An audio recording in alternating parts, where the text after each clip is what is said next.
everyone. Doc T here. Thanks for joining me for another podcast of the Horses Advocate Radio Show.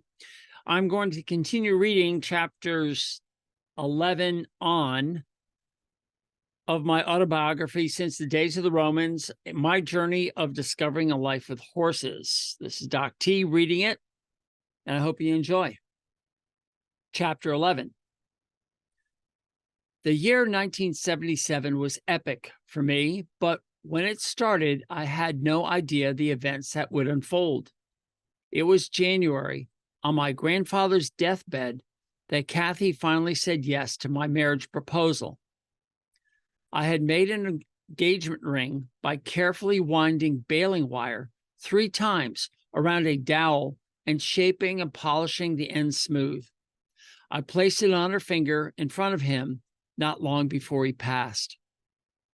With a broad smile and tears, he said softly, "You picked a good one."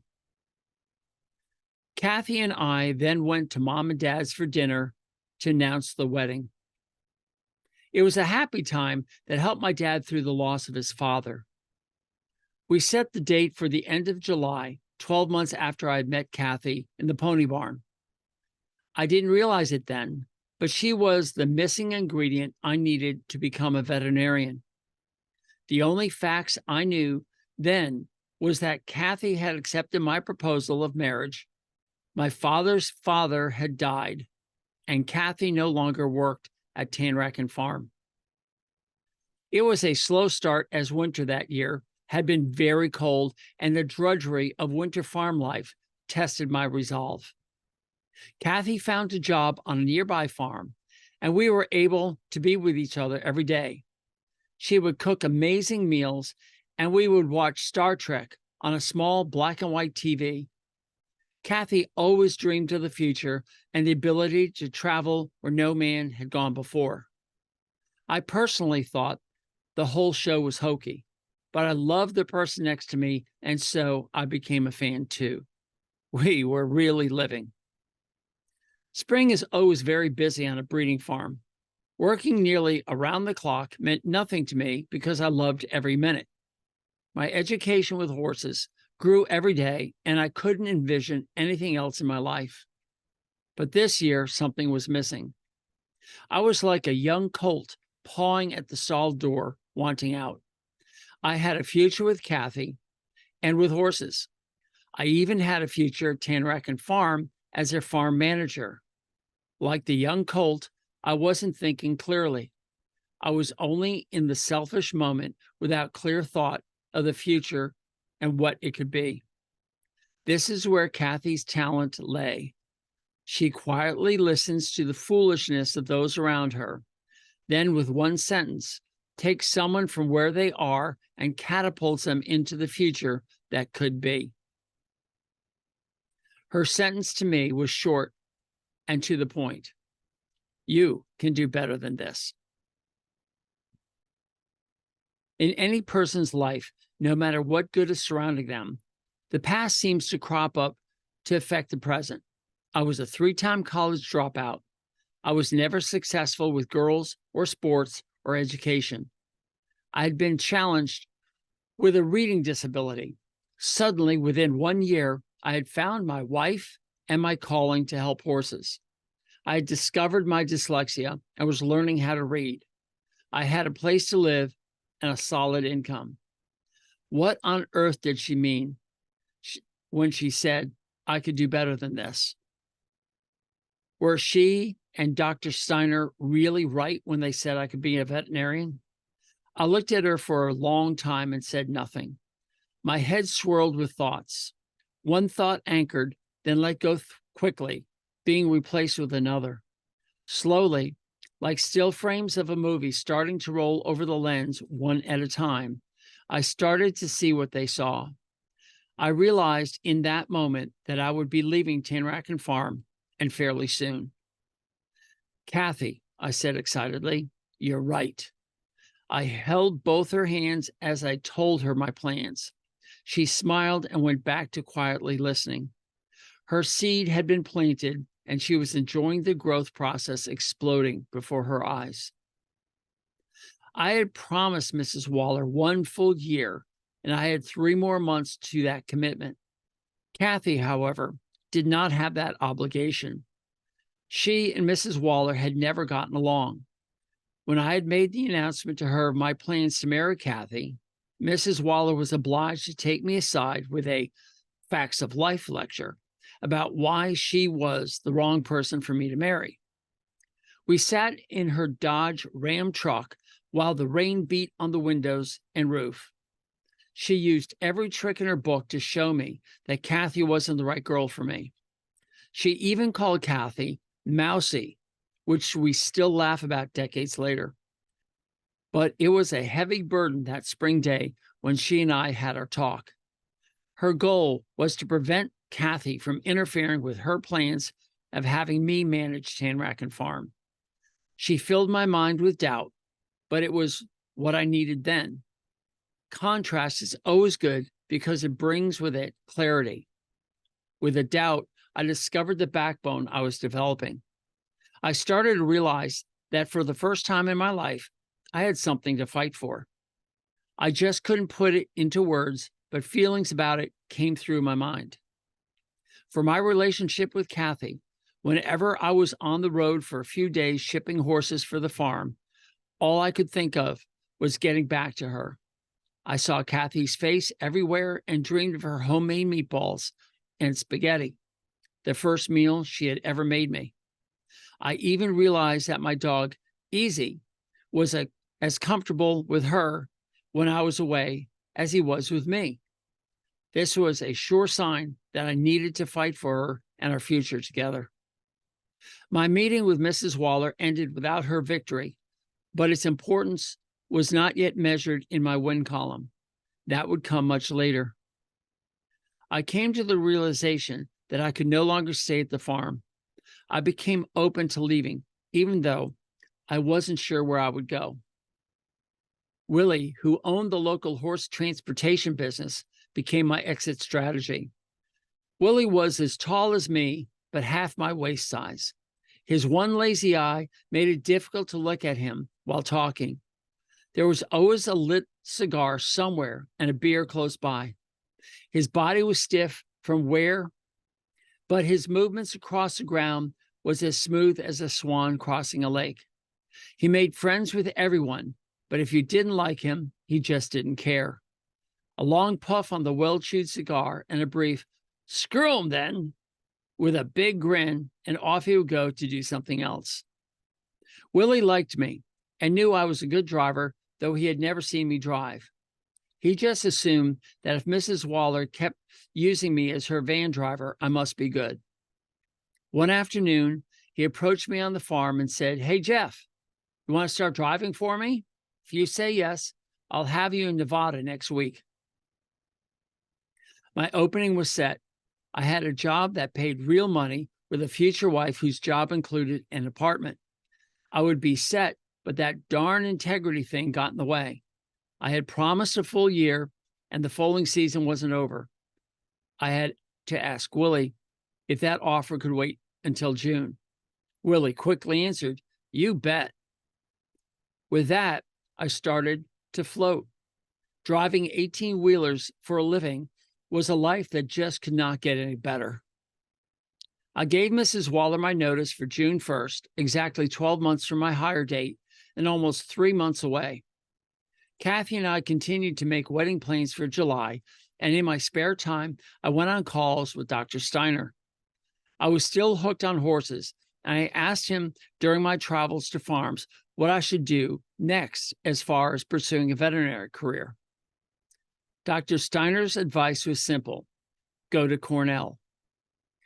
"But it will cost too much money. I don't have the money," I said.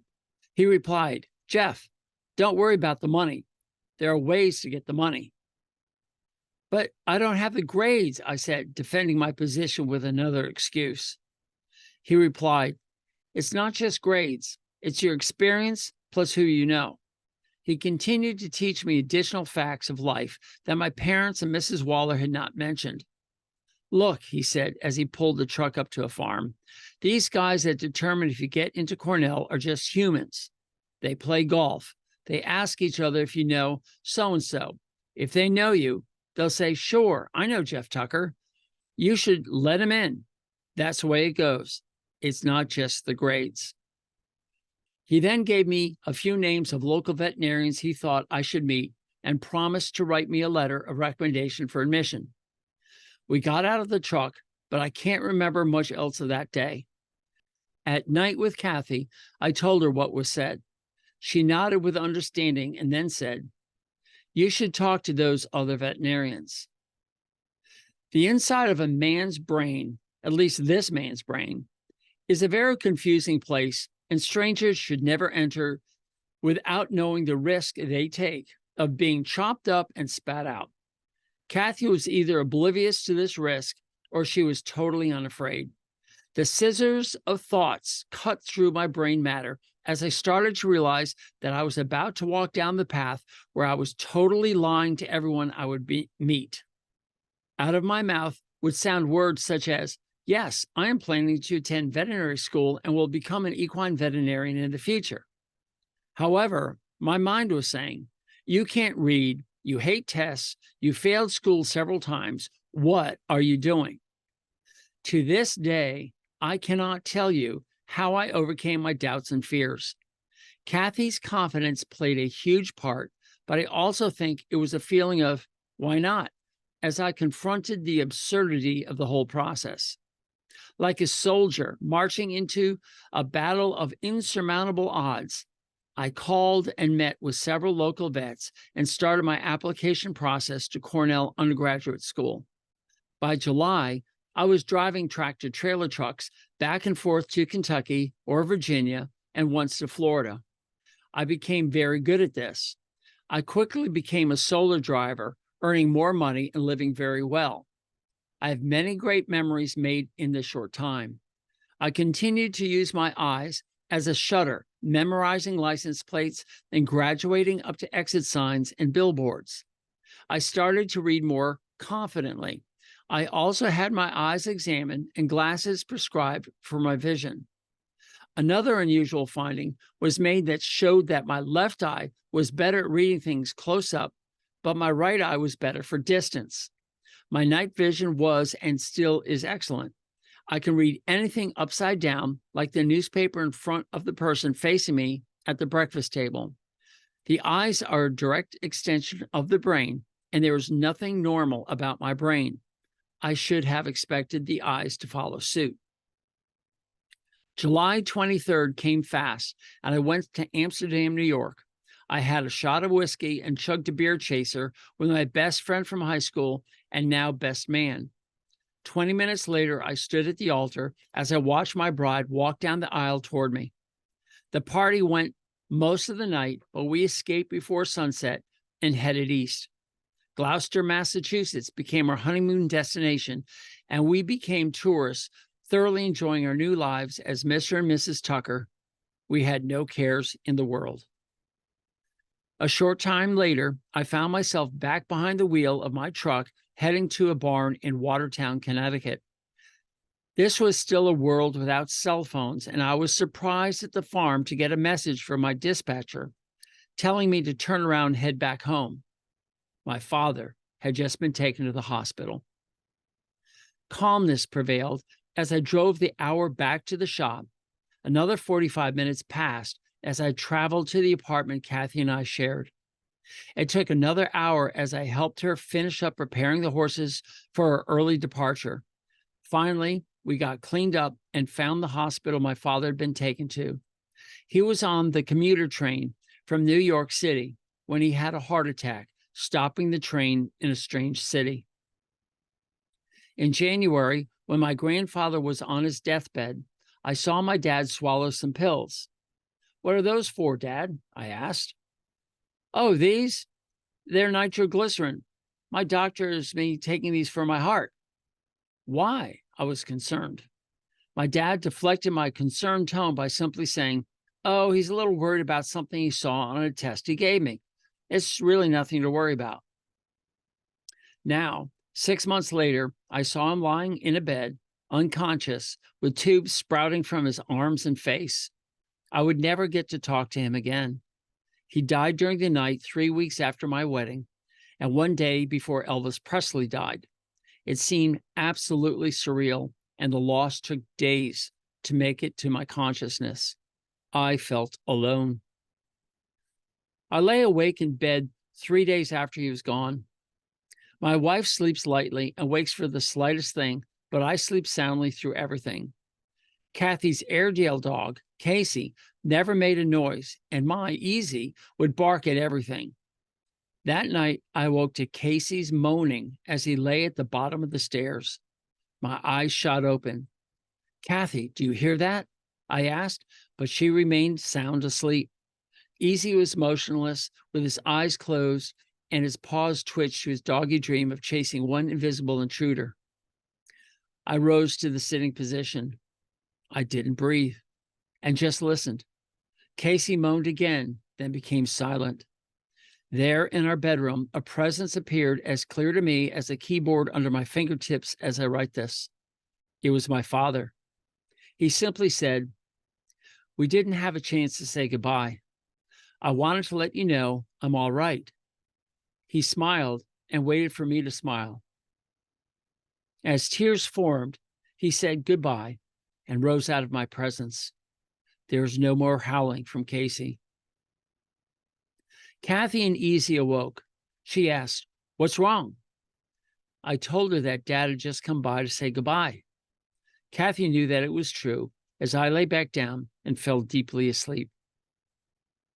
I now knew the support I was receiving from those around me and those I met, and so I moved forward with my application to Cornell.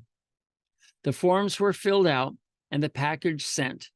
I waited and was very quickly rewarded with a letter saying they were interested in accepting me, but memories of the past rose to the surface as visions of rejection letters showed their ugly words.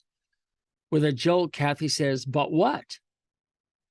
"Cornell wants me to take some courses to see if I can handle their curriculum. They suggest a science and a math course." I felt dejected, but my dad's recent visit bolstered my spirits. Then with conviction, I said, "Great, I'll go to the local community college and enroll in their night classes." A few days later, I was at Pace College in Valhalla, New York, enrolling in a basic science course and calculus. Willie helped me by scheduling my driving times around my night classes. I studied everywhere and all the time. I took the tests and passed. I felt my dad and grandfather both helped me during the process. My final grades in November were A's. I sent my transcripts off to Cornell and again waited. On the day before Christmas, I opened the thin official letter from the university. A thin letter, in my experience, meant rejection. My wife sat close and held my arm. I read and then read again. Tears formed and I choked as I tried to read the words to her. Kathy grabbed the paper from me and read it herself. Throwing her arms up in the air and then around me, she cried out, "I knew you could do it," followed quickly with her shouting, "We're moving to Ithaca." Story time. Long, hot dog days of summer. The summer heat could blister paint.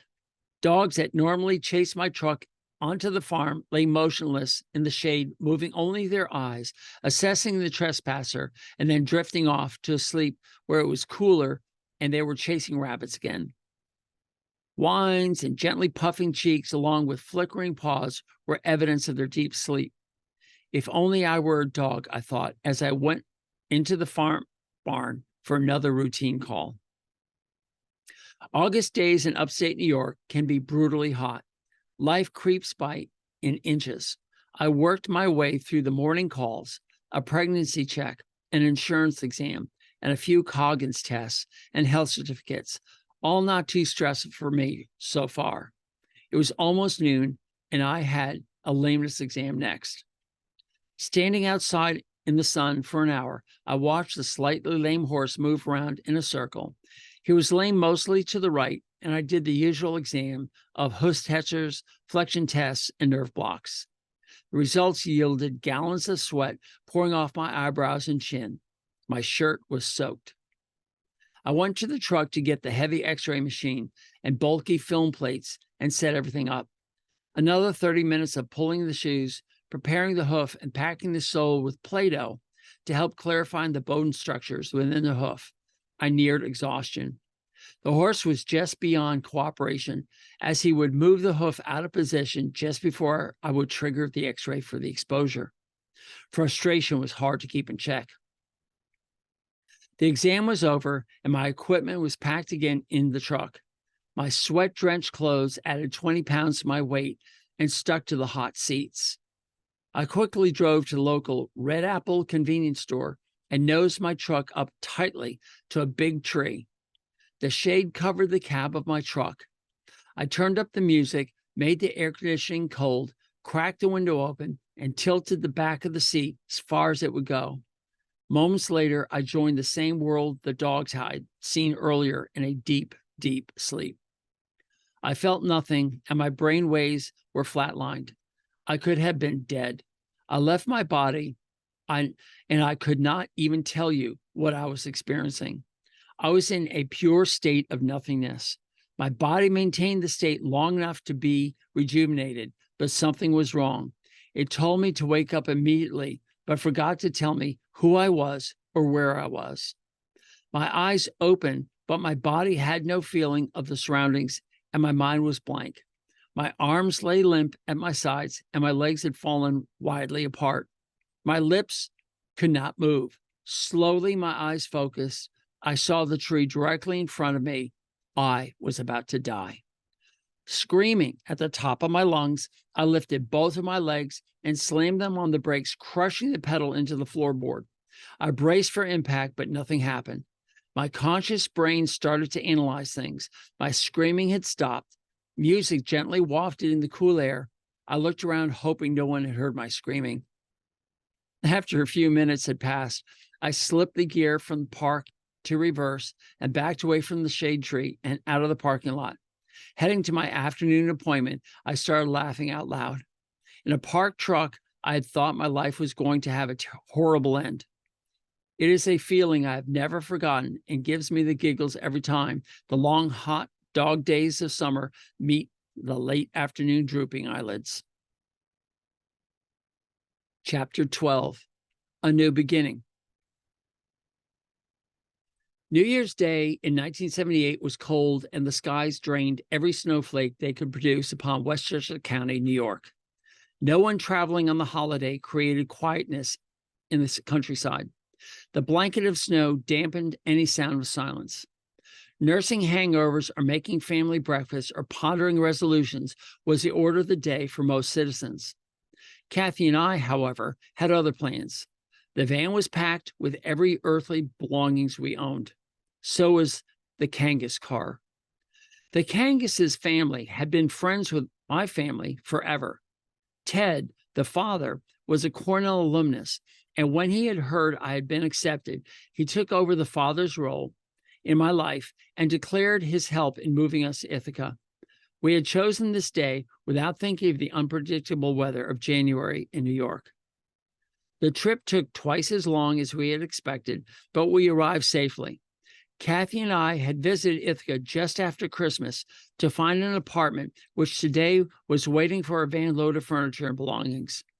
We went to the dinner that night and celebrated my start toward becoming a veterinarian. I was excited, but my mind swirled with past educational failures, and there were so many. This was not a trade school or even a meager liberal arts school.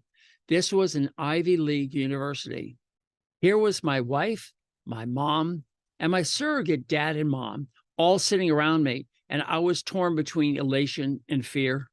I suppose everyone has the jitters like this, but I know mine were worse. Not only did I not want to let them down, I didn't want to let myself down. This was my dream, and I couldn't fail, not this time.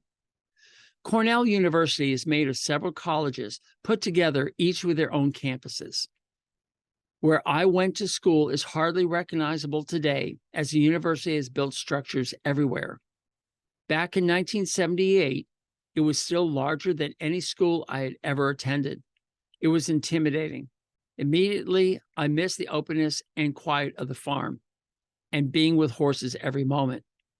Now I lived in a row of one-bedroom apartments, one of 5 buildings in the middle of a beef farm.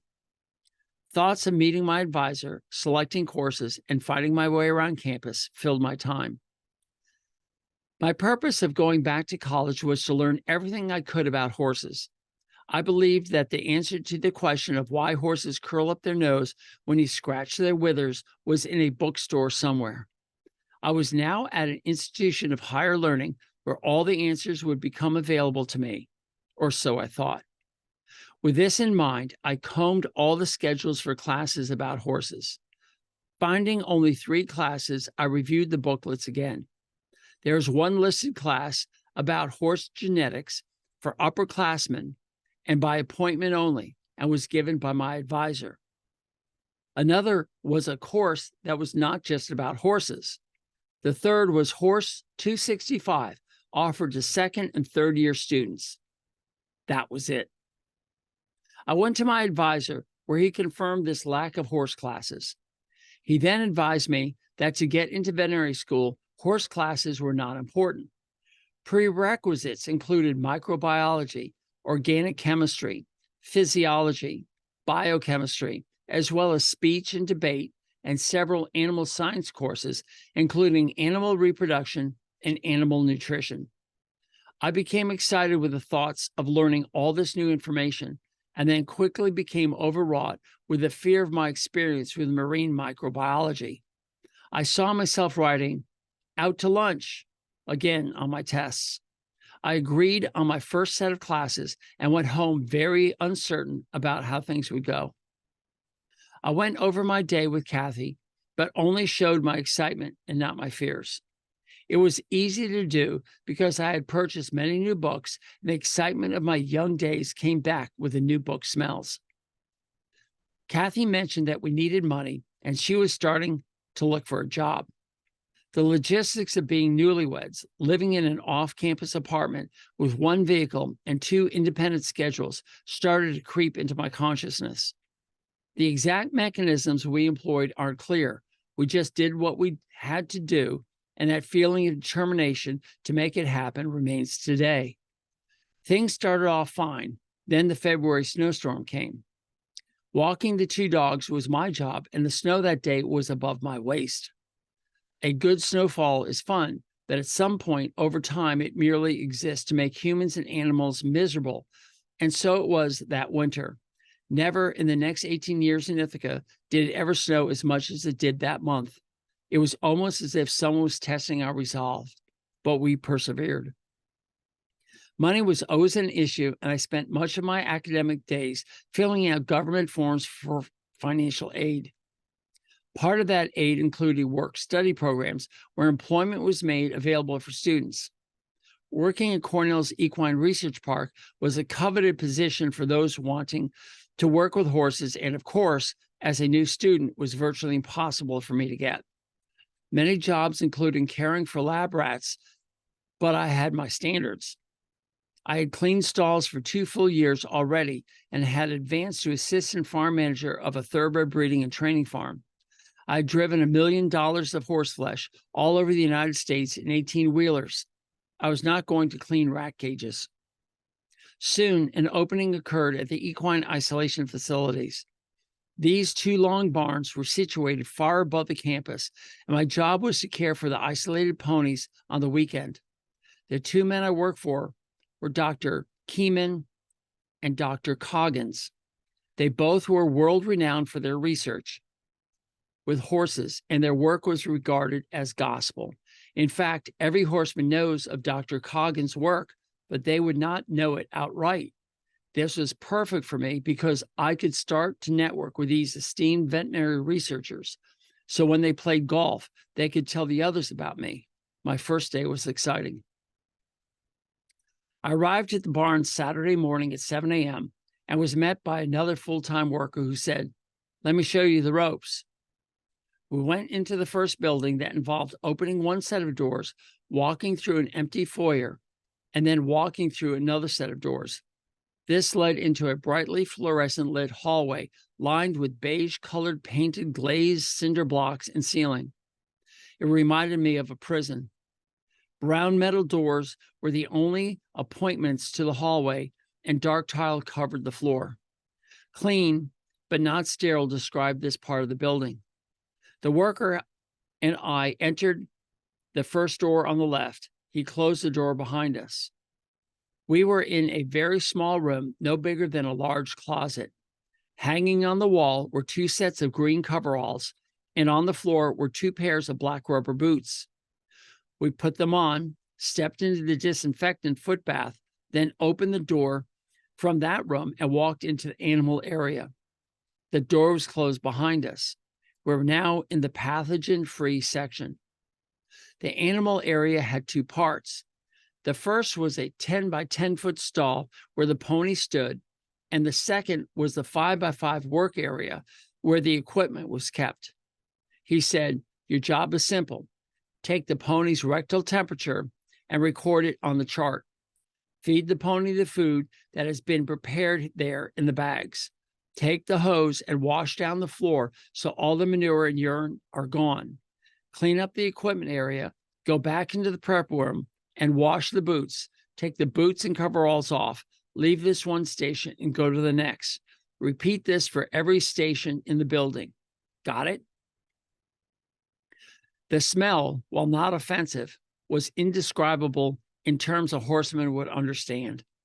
The atmosphere was sterile. The air in the building was drawn out, and fresh air was sent through an expensive filter, so the smell was best described as nothing. There was no bedding of any kind. Hay was pre-measured, and every strand was usually gone. Buckets were cleaned every day, and the floor washed with high-pressure water. The floor was sealed in hard rubber. This was what the ponies lived in for the term of the experiment. Most of the ponies used in these conditions were tractable by the poorest of horsemen, but a few were difficult. Taking rectal temperatures was difficult. Catching them often proved to be the task of the day. On one lonely Sunday morning, as I went to remove the thermometer, the pony clamped his tail as I pulled on the string that attached the glass tube to the tail clip. The string came off, and the thermometer was sucked into the pony. I was on the job for about a month and had never seen another soul of authority. It was always me along with another student. We would do the morning chores, then sit at a table in the lunchroom of the main building and study or sleep. In the afternoon, we would repeat the morning chores, then go home at 4. The ponies would be left until 7 a.m. the next morning. I went to the emergency call list and called a person on duty. I was told to go back often to check the pony. He said the thermometer would fall out in the next pile of manure, not to worry. It did, breaking into 1,000 pieces with mercury pooling into those droplets we used to play with when we were kids. Today, a hazmat team would have been called. On that Sunday, it was just a blip in the day. I often would lay awake at night thinking of the lives these ponies were living. Solitude away from all other horses, living on hard rubber floors, and no exposure to the world a horse knows and loves. When the experiment was over, they were returned to the pony herd and allowed to be ponies. Some, however, were used constantly because they were well behaved and easy to work with. Some died in captivity during an experiment. Though it was hard, I slowly learned to block it out when the day was done. Over the years as a vet working with horses, I would be exposed to things like this that treated the horse as anything but a horse. From outright starvation to horses just leading quiet lives of desperation to horses that were made surrogate humans for their owners, I've seen it all. It was here at the isolation units I learned to dissociate from these abominations. I had to in order to learn to work with all horses where they were and not be caught up in emotion. If I let my emotions take over, I couldn't help the horses. Focusing on the bad only limited my ability to attend to those who really needed care with owners willing to get it. The work at the isolation units also exposed me to the fallacy that science experimentation is exact and good. This happened on a Saturday morning when I took the first pony's temperature and it was over 103 degrees. I don't know why, but I left the stall and went to the other ponies and saw they were also lethargic. I took several more temperatures and they were all significantly elevated. I called the boss, Dr. Coggins. His immediate concern was evident as he asked me questions. He then said he would be out immediately. In a short time, he and Dr. Keeman arrived, and we went through each pony with the same results. Apparently, this was a reaction to an experiment done earlier in the week. Somehow, the few ponies in the experiment were not the only ones affected.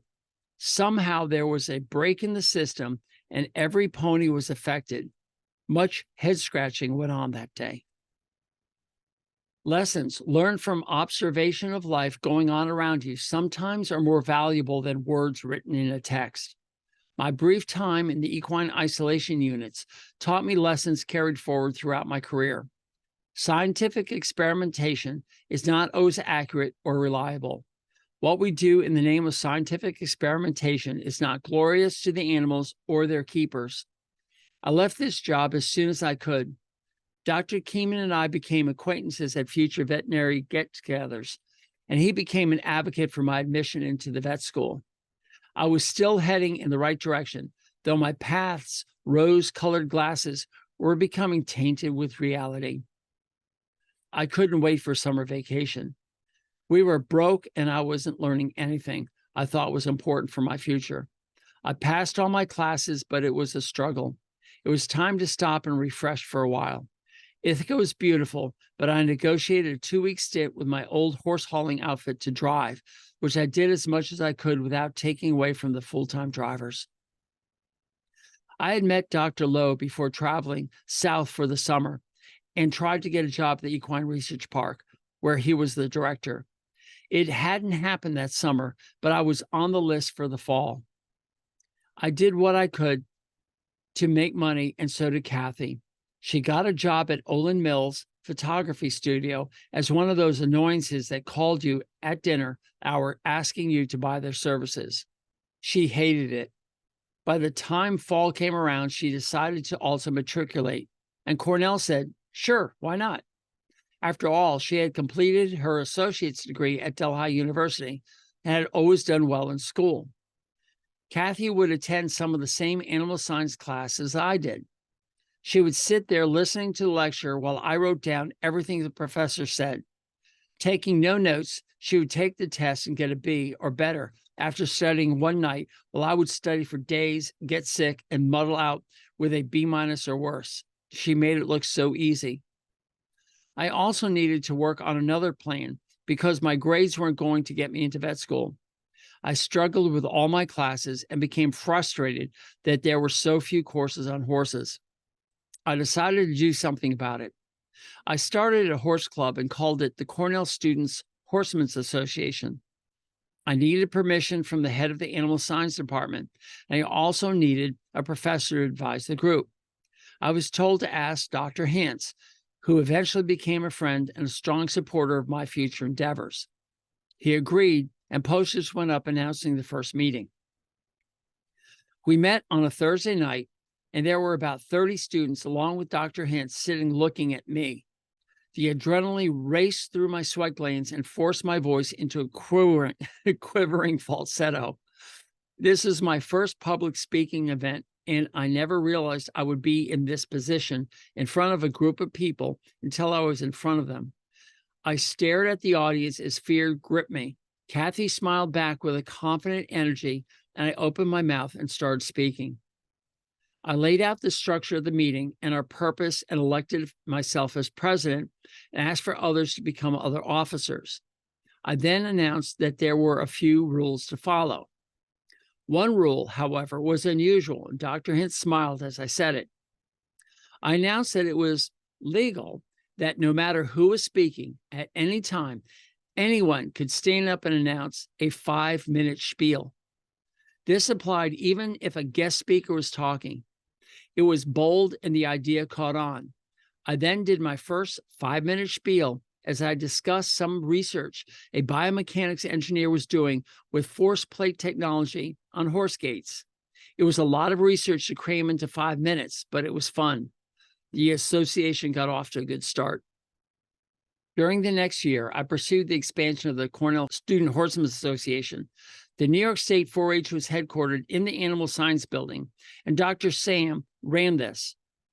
The truth really was that Judy, his secretary, did all the work, and she became such a valuable friend as she often doubled as my secretary. I don't think I ever thanked her enough. One of the things the 4-H did was to host the state finals of Horse Bowl.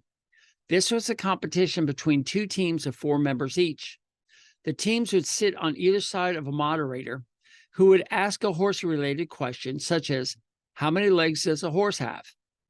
Players had an electronic button in front of them, and the first to press the button would cause the moderator to stop reading. The person with the light on in front of them would answer the question. If answered correctly, the team would get a point. The first to reach 20 points would win the round. I became involved with this because of a vet student who also lived in the apartments in the cattle field where we lived. Her name was Jessie, and we would spend countless nights writing the questions used in these competitions. With stacks of books to use for verification, we would learn all there was to know about horses. This was long before Trivial Pursuit or the internet, where information was right at your fingertips. This not only was a fun way to learn for me, but it was a very serious competition for the kids throughout the state. I thought it would be a great idea to expand this to the college level. I started to contact the department chairs of all the agricultural schools in New York to propose the creation of the Intercollegiate Horse Bowl competition.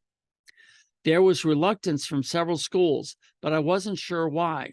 I finally persuaded 3 schools, and then pitting their acceptance against the resistant schools, which eventually forced them to also join the party. Our team at Cornell was serious, and we had many nights writing questions and studying. We assumed the other schools did too. However, it was a rout as we easily won the first competition. We visited the other schools, and some worked hard to get better as they were competitive. I was surprised, though, that several other schools folded quickly, feeling they weren't as smart as Cornell students.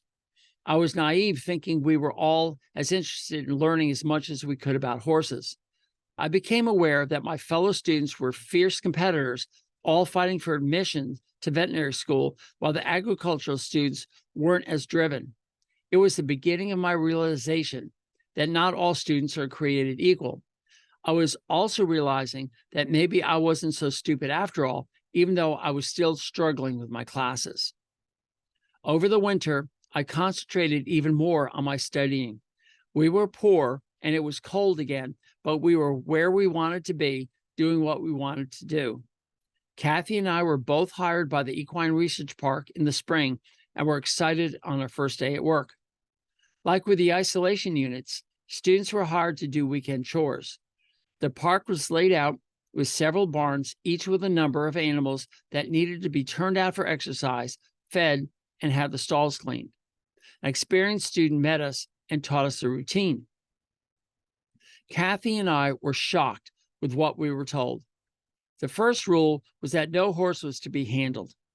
Chutes made out of gates or unrolling wire fencing framed with wood boards were stretched between the barn and the paddock gates. Once in place, the horses were turned loose, allowed to run, often slipping on cement or bumping into objects as a wild pack screened for the outdoors. Foals and yearlings were not haltered and led. 2-year-olds had not been trained to lead. We were told to pick out the stalls into the gutter cleaner, where the manure was moved from the converted dairy barn into a spreader where it was left for the Monday employee to dump. Some shavings were lightly covered over the wet spots. Work that started at 7 a.m. was done by 10 a.m. in such a poor fashion that both Kathy and I said to each other, "Not on our watch." Against the direct orders of Dr. Lowe, we started to teach the horses how to lead during our first weekend of work. In addition, we thoroughly cleaned every stall. Our day started around 6:30 in the morning and would not stop until about 4 p.m. Our work, we thought, went unnoticed, but there were eyes everywhere. Harold and Alice lived on the farm and silently witnessed everything. Harold was a retired farrier at Cornell and taught many farriers at the vet's farrier school.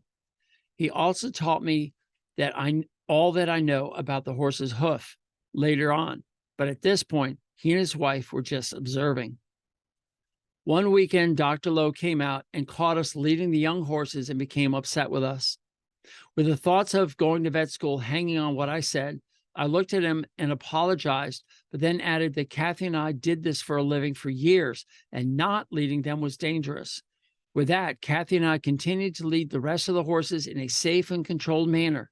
He saw the wisdom in what we were doing, and a friendship started between us, lasting to this day.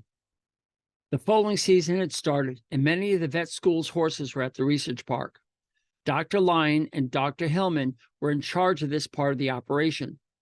Kathy and I were working a lot and had become very close with the horses. Both Dr. Lyon and Dr. Hillman had determined that one of the mares due to deliver soon was not going to foal that night according to their exams. From my foaling experience at Tanracken Farm, I was sure that she was about to deliver. It was subtle and hard to explain, but I said to Kathy that she was going tonight. We decided to stay up all night at the park just to watch. This is something Kathy and I had done a lot the last spring before going back to college. We would both camp out in the barn. I would usually fall asleep soundly, but Kathy would hear the horses' water break and wake me. We together witnessed the miracle of birth on numerous occasions.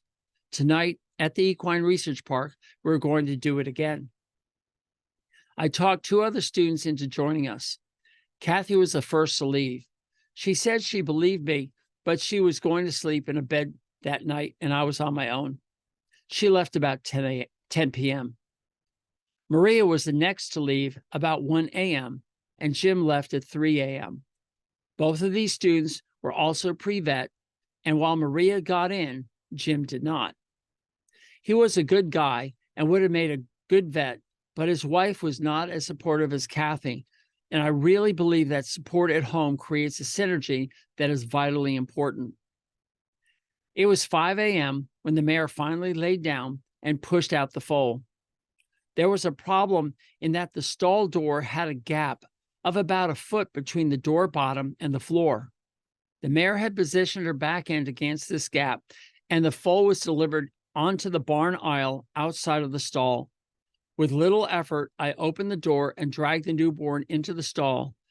Assured that all was well with mom and baby, I bicycled over to the vet school cafeteria. I was angry.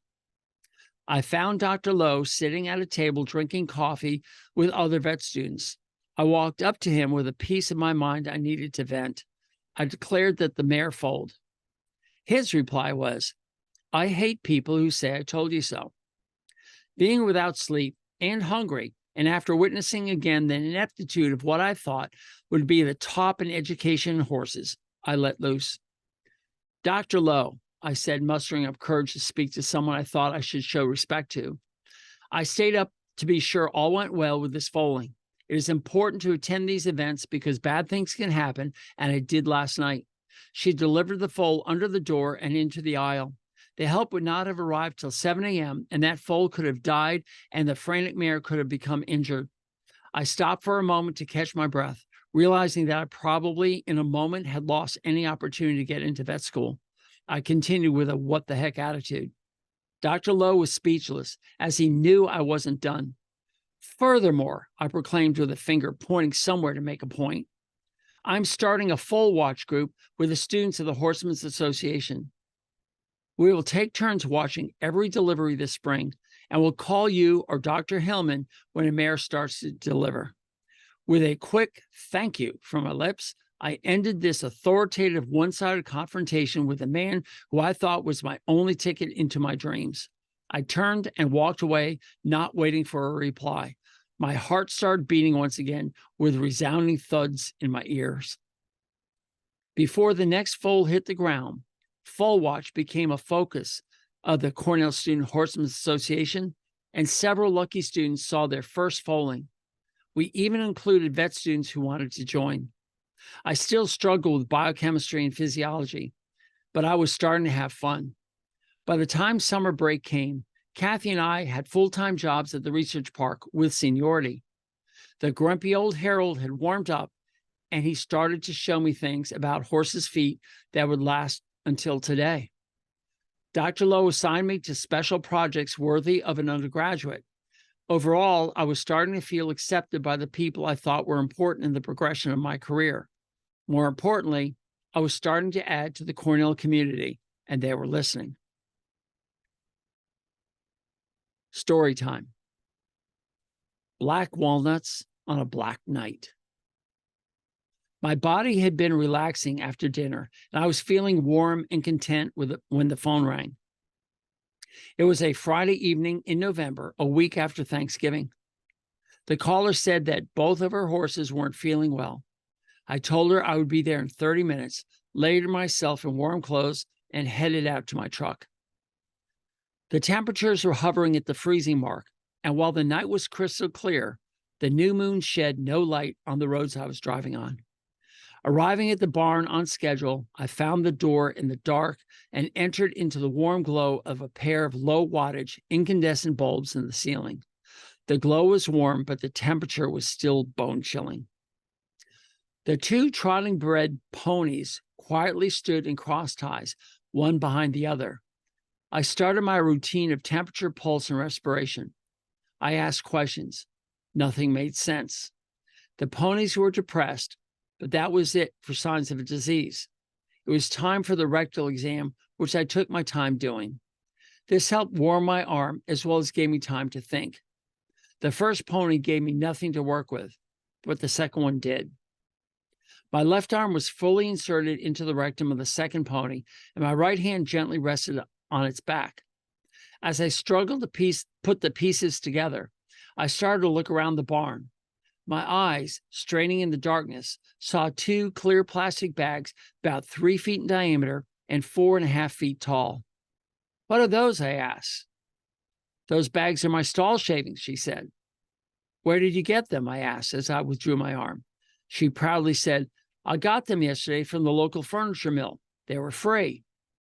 I opened one bag and saw the hardwood shavings that looked so different from the normal light tan to yellow pine shavings. I sniffed to confirm the lack of pine smell.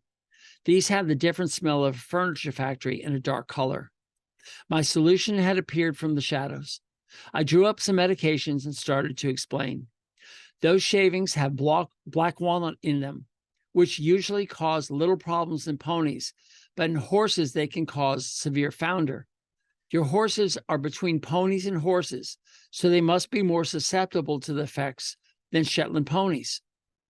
In 1983, several horses mysteriously became lame at a farm in Bedford Hills, New York. Many of those horses died from severe and acute laminitis, also known as founder. This is when the bone inside the hoof detaches from the hoof wall, causing excruciating pain. These horses were autopsied at the Cornell Veterinary School, and a team of vets from that school went to investigate the farm.